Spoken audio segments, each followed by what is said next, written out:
Hein? Amen. J'ai envie d'applaudir au Seigneur.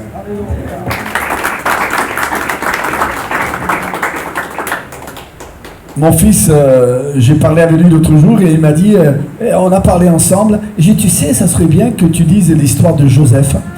Et il s'est mis à lire l'histoire de... Qui c'est qui a lu l'histoire de Joseph? Par cœur.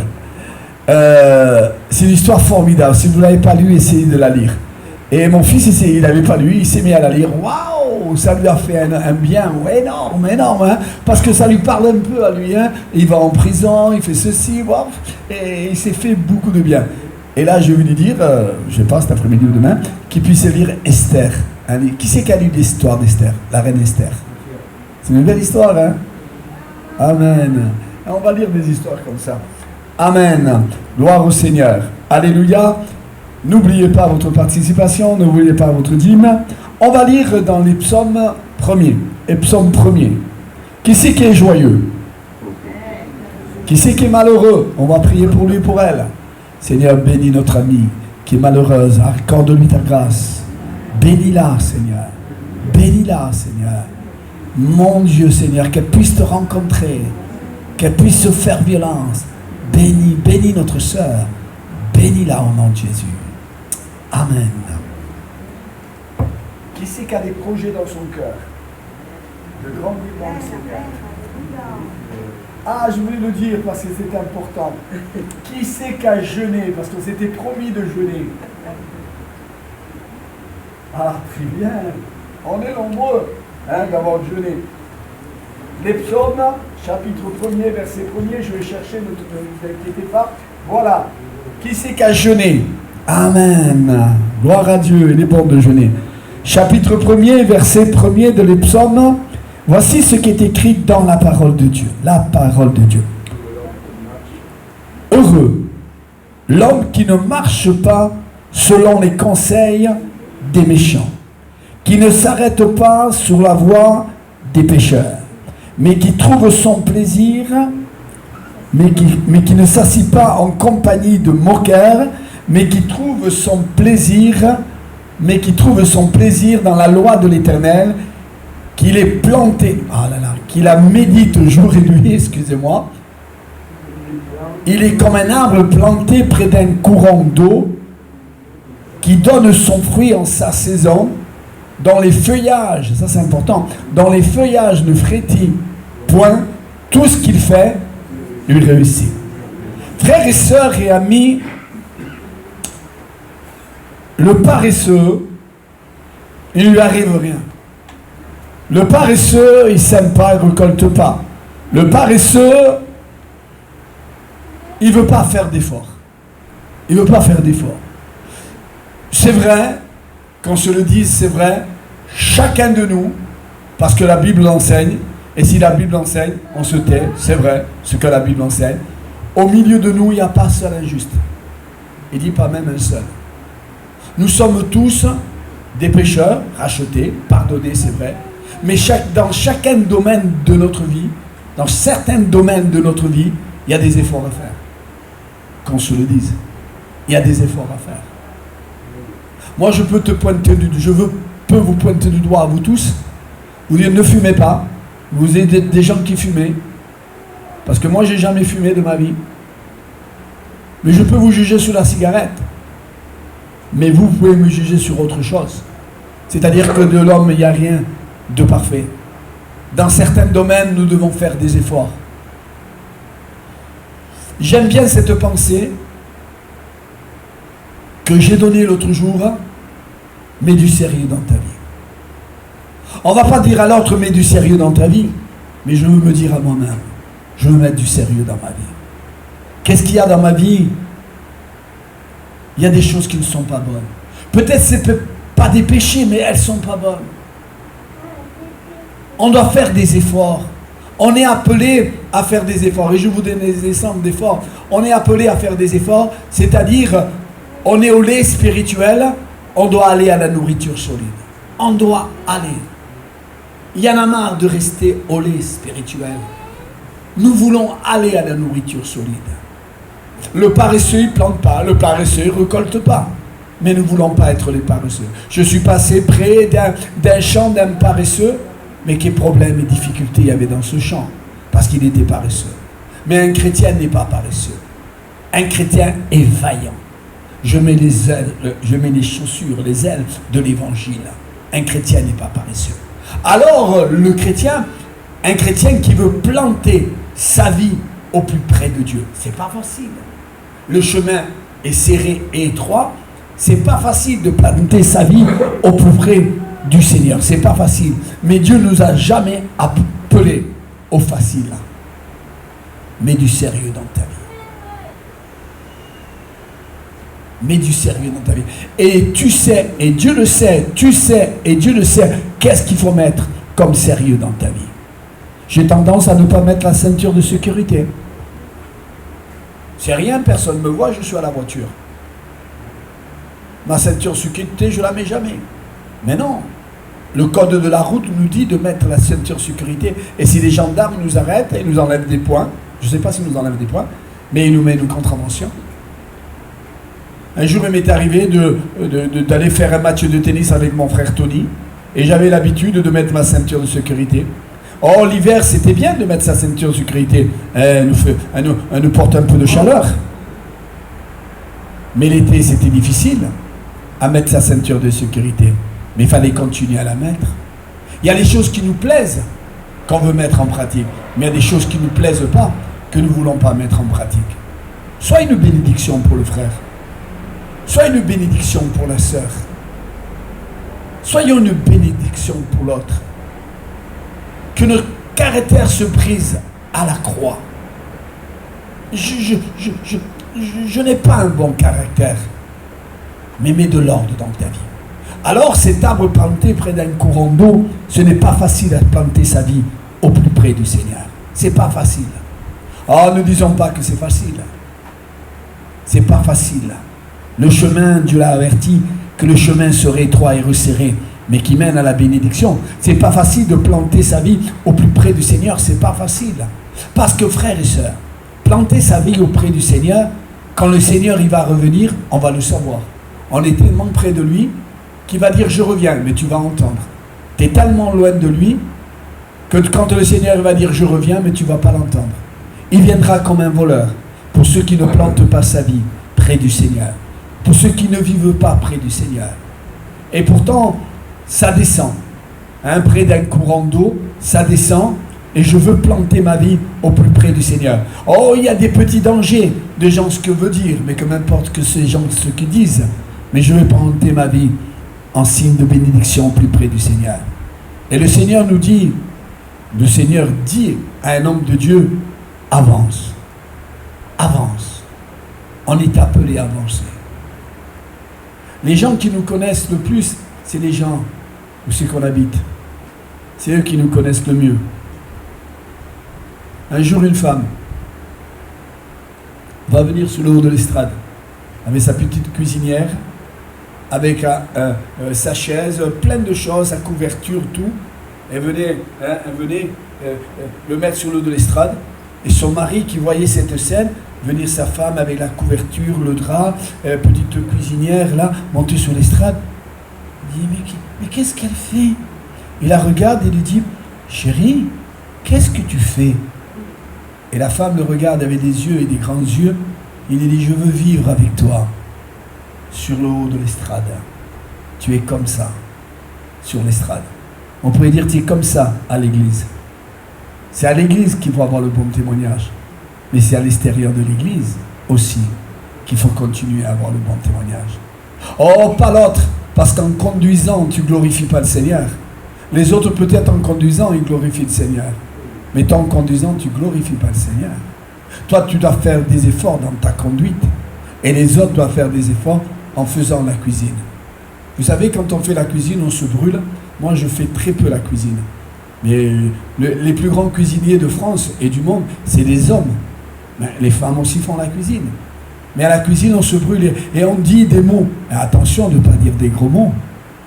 Dans les petites choses, glorifions le Seigneur. Et dans les grandes choses, glorifions le Seigneur. C'est pas facile de devenir un véritable chrétien. C'est pas facile. Mets de l'ordre dans ta vie. Mets de l'ordre dans ta vie. Et tu sais de quoi le Seigneur parle. Pourquoi le Seigneur me fait répéter ces paroles? Mets de l'ordre dans ta vie. Parce qu'il y a encore du désordre. Peut-être il y a l'alcool. Peut-être il y a la cigarette. Peut-être il y a la drogue. Peut-être il y a le jeu. Peut-être il y a le plaisir, la séduction de ce monde. Attention de ne pas convoiter. Je vois une fille passer, elle est belle, je reconnais qu'elle est belle. Pas de problème, ça doit s'arrêter là. Mais si j'ai une fille passe et je la convoite, j'ai déjà péché avec elle. Dans mon lit. Attention de pas. Un beau garçon passe. On reconnaît que c'est un beau garçon. Hein, il passe, c'est un beau garçon, d'accord, mais pas des mauvaises pensées. Pas des mauvaises pensées. Alors faisons attention. Il y a des efforts à faire et nous sommes appelés à les faire. Il est écrit dans la parole de Dieu, cherchez la sanctification. Mais pas simplement la sanctification dans les oreilles, la sanctification dans les yeux, dans le parler, dans les pensées. Je veux être sanctifié. Cherchez la sanctification sans laquelle personne ne verra Dieu. Je suis véritablement un chrétien. Je marche réellement comme un chrétien. Est-ce que toute ma vie de A jusqu'à Z, du pied à la tête, glorifie le Seigneur? Je ne le sais pas. Dieu le sait. C'est pour cela que Dieu me dit, mets de l'ordre dans ta vie. Mets de l'ordre. Dans la mesure du possible, je dois honorer mes dettes. Je dois les honorer. Moi, quand quelqu'un m'évite, quand quelqu'un ne me parle pas, je m'attriste. Pourquoi il ne me parle pas? Pourquoi il m'évite? Je vais vers lui avec amour et je lui dis cette parole. Non, je préfère prendre les 50 € d'Antoine. Hein. Je te dois quelque chose. Pourquoi tu ne me parles pas? Je te dois quelque chose. Peut-être j'ai oublié. Que ça ne tombe pas dans l'oubli quand nous nous devons des dettes. Oh, je dois 3 000 €, je ne veux pas les payer d'un coup, je n'en ai pas. Mais je me place à les payer. Un chrétien doit avoir le bon témoignage, pas le mauvais témoignage. Si je sais que je dois quelque chose à quelqu'un, mais je ne m'achète pas des chaussures ce mois, mais je paye ma dette. Comment tu peux parler à ce quelqu'un que tu dois de l'argent du Seigneur? Tu peux dire le Seigneur est bon, le Seigneur est juste, on est honnête nous les chrétiens. Il va te regarder avec des yeux comme ça. Tu ne peux pas parler du Seigneur aux gens que tu dois de l'argent. Tu ne peux pas leur parler du Seigneur. Non, tu ne peux pas, c'est pas possible. Je ne dis pas qu'on est perdu, mais je dis que tous les mois, nous devons faire des efforts. Quand j'arrive pas à payer une dette et que je téléphone, je dis écoutez, je peux vous donner 20 € par mois. 30 € maximum. Oui, d'accord, il n'y a pas de problème. Alors, planter sa vie au plus près du Seigneur, c'est pas facile. Et Dieu parle à un homme de Dieu, il lui dit avance. Et il vous dit à vous et à moi d'avancer. Avance. Avance en direction du Seigneur. Avance en direction du chemin étroit et resserré. Oh, c'est pour cela qu'il y a au milieu de vous beaucoup d'infirmes et de malades et qu'un grand nombre sont morts. Je ne parle pas, je ne crois pas. Je ne crois pas, on peut analyser, venez, on va discuter, pas de problème. Je ne crois pas qu'il parle des morts charnelles. Je crois qu'il parle des morts spirituelles. Je crois. Parce que la Bible dit, heureux celui qui meurt en Christ. Il ne peut pas dire après, il y a beaucoup de morts, mais c'est des morts spirituelles. Parce que la signification du mot mort, ça veut dire être séparé de Dieu. Quand on est séparé de Dieu, on est mort.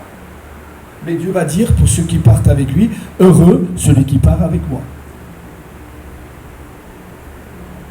Avance. Avance dans la sainteté.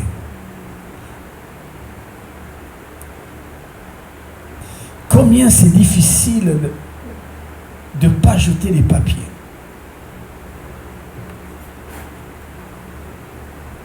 Quand j'ai un papier où je mange avec ma femme au port, on mange une pizza, un kebab, Et c'est facile de jeter nos papiers quand il y a une poubelle à côté. Il y a une poubelle à côté, on jette notre papier. Mais quand la poubelle est loin, mais dans la poche. Et si c'est une grande pizza, une boîte de pizza, elle rentre pas dans la poche. Alors on prend la boîte de pizza et qu'est-ce qu'on fait? On va vers la poubelle. On va vers la poubelle. Il y a des efforts à faire. Nous sommes appelés à les faire. Et je parle dans ce domaine-là et je parle dans tous les domaines. Je viens pas à l'église avec une habit waouh. Je viens à l'église avec une habit de sainteté. Oh, il fait chaud, je le sais. Moi, tout à l'heure, je mets mon short. Il fait chaud. Je vais aller à la plage. Alors, frères et sœurs, le Seigneur nous dit avance. Avance dans le sérieux. Et j'ai tendance à lui de ne pas trop lui parler. Il m'énerve un peu. D'où c'est que vous venez, le couple là? D'Aurillac. C'est où Aurillac à peu près? On n'a pas. Dans le Cantal. C'est là qu'il y a le bon fromage, le Cantal. Ah. Je vendais des pizzas à un moment et j'achetais du Cantal. Je livrais du Cantal. Du Cantal. Et comment elle va à l'église? Magnifiquement bien. Alléluia. Combien vous êtes de membres à peu près? Vous remplissez toute la salle. Waouh! Le pasteur, c'est? Oui, je connais. Alléluia. Vous le saluerez de la part de Laurent Cortés. On applaudit notre soeur, notre frère qui sont là ce matin. Comment vous êtes arrivé dans notre église? Sur Internet, j'ai regardé, j'ai vu que c'est une église des assemblées de Dieu. Oui. Donc on est venu. Alléluia. Vous avez trouvé facile? Oui. Très bien, très bien. Mais on vous applaudit chaleureusement quand vous rentrerez à l'église. Les salutations de l'église de pasteur. Alléluia. À Dieu soit la gloire. Il y a des efforts à faire. Je suis appelé à les faire. Il y a des efforts à faire. Oh, je n'ai pas d'efforts à faire sur la cigarette, mais j'ai des efforts à faire sur un autre domaine de ma vie. Oui, frères et sœurs, Dieu veut se servir de nous. Il m'arrive de faire un peu, pas de la mécanique. Oh, je monte un meuble et quand je vais vers ma boîte à outils, je cherche un tournevis, mais jamais je me sers d'un tournevis. Tordu. Ne me servira à rien, ce tournevis tordu. Ne me servira à rien. Alors je ne le prends pas. Et c'est pareil pour le Seigneur, le sage des sages, le roi des rois, le Seigneur des seigneurs. Il ne se servira jamais d'un chrétien qui est tordu. Mais attention, ne jugeons pas les autres. Parce que moi, je ne veux pas être quelqu'un qui juge, mais c'est quelqu'un qui enseigne. Qui enseigne. Parce que moi, dans la conduite, je conduis bien. Mais dans un autre domaine de la conduite, je conduis mal. Peut-être toi, tu conduis mal. Et tu dois faire des efforts dans la conduite. Peut-être tu dois faire des efforts dans un peu plus d'amour, dans un peu plus de douceur. On ne peut pas avoir toujours raison. Ce n'est pas possible. On serait le savant des savants. On ne peut pas avoir toujours raison. Mais parfois on a tort. Et quand on a tort, on se tait. Et on écoute le frère. Et on écoute la sœur qui peut nous enseigner. Il y a des efforts à faire. Avance. Avance. Avance. Avance, te dit le Seigneur. Tu es dans la bonne voie. Tu es dans la bonne direction. Avance. Avance. En sainteté, en pureté. Avance. Passe du temps devant Dieu. Mets un peu plus de consécration dans ta vie. Rachète le temps. Tu perds trop de temps. Je ne dis pas que c'est mauvais de partir à la plage. Je ne dis pas que c'est mauvais de partir à la campagne, à la montagne. Je ne dis pas que c'est mauvais de faire du ski. Aujourd'hui, ça va être difficile. C'est pas mauvais ces choses-là. Il y a un temps pour tout. Mais le temps pour tout, nous le prenons. Oh les femmes, oh les hommes aussi. Quand on arrête de manger, ils sont vite, elles prennent les plats, tout, elles vont en direction de la cuisine et se mettent à faire la cuisine vite fait. Mais à part la cuisine, faire la cuisine, et aussi prendre du temps pour aller dans le Seigneur. Il y a des gens qui ne veulent pas que leur maison ait un peu de désordre. Un peu de désordre, ils n'aiment pas. Et ils perdent tout le temps en nettoyant leur maison. Alors attention, faisons des efforts. Il y a des chrétiens qui parlent beaucoup aussi. On n'est pas appelé trop à parler, mais à se tenir devant Dieu. Parler, oui, pour témoigner. Je disais l'autre jour, je dois le redire, vendredi, je disais, qui voulez-vous voir dans le ciel? Vos bien-aimés qui vous ont précédés. Et on a dit Pierre, on a dit Paul, on a dit Jacques. Et ma nièce Jeanne, elle voulait le dire, elle n'a pas pu, mais je vais le dire pour elle. Elle disait, moi, celui que je veux voir dans le ciel, et nous on a oublié, c'est qui, Jeanne? C'est Jésus, celui qui m'a aimé le premier. Amen, on applaudit le Seigneur. Alléluia. Celui que je veux voir dans le ciel, c'est Jésus. Mais tes eaux jailliront d'allégresse quand tu verras tes bien-aimés. Nos bien-aimés qui nous ont précédés. Nos bien-aimés qui sont partis dans le ciel, ils sont dans le ciel. Alors, frères et sœurs, cette semaine commence. Alors, on dit que le premier jour de la semaine, c'est dimanche. D'accord. Mais disons, lundi, pour nous, la semaine commence. Que ce soit un lundi béni. Que ce soit un lundi où je fais des efforts.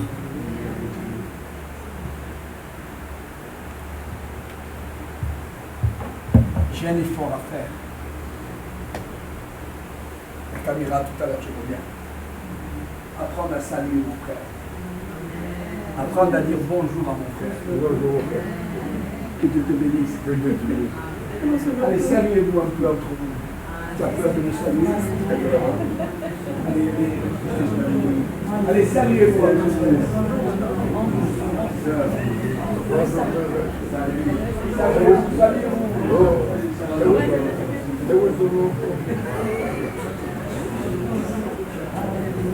Vous avez fait comme ça pour vous saluer.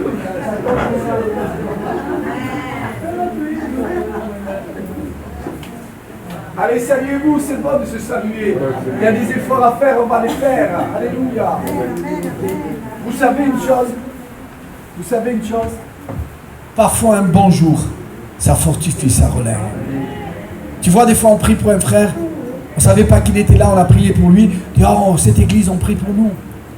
Oh, il y a des efforts à faire. Je reviens.